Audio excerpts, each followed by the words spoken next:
Hello to my herd. Happy Friday from Thunder's Run Ranch. This is episode 2 in what I hope to be a weekly installment, which I have decided to call Barn Talk because honestly, I can't think of anything else to name it. And if I perseverate on it for weeks, months, or years, it'll never get done. And I have learned that the absolute worst action is inaction. So here we are. My goal is to just put out tidbits, maybe 5-10 minutes at the max on resiliency, because that's generally what we tend to focus on here at Thunder's Run Ranch.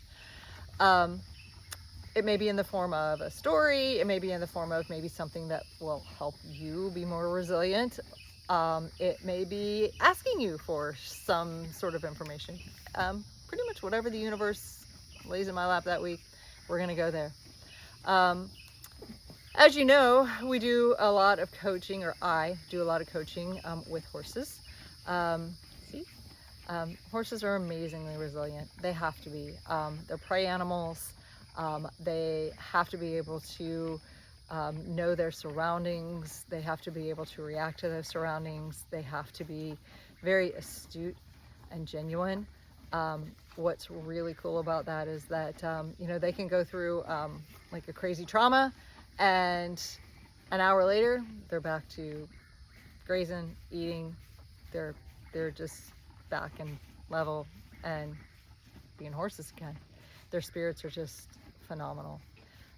So that is one of a million reasons why I like to, if at all possible, involve some horse medicine in our resiliency coaching.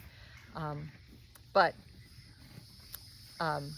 doesn't matter if the horses are there or not, we can still absolutely cover any kind of resiliency coaching. The cool part about this is that anyone at some point in their life maybe needs a little boost with that whole, who am I? And how can I get through this challenge? Whether you are a police officer, law enforcement, first responder, EMS, nurse practitioner, nurse, healthcare provider, mom, dad, brother, sister, someone who carries that pit in their stomach or in their chest, that anxiety that for whatever reason we're just born with it, and every day you struggle, chronic pain, chronic illness, all of these certainly let us know that resiliency is really a key factor in making it from day to day, and not just kind of surviving, but thriving, because every single one of us can thrive. There's so much out there for us. So I hope to see you week to week.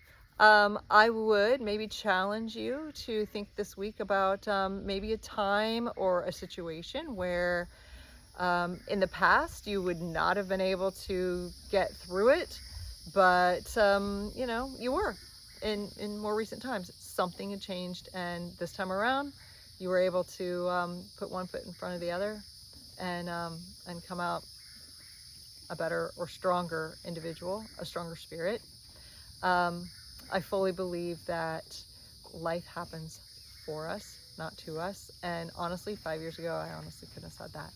But I've had just so much happen in the field of nursing, in my spiritual quest, in working with these big, beautiful animals. There's a knowing. So I look forward to hopefully presenting some valuable content and working with you. Have a phenomenal week, and I hope to see you soon.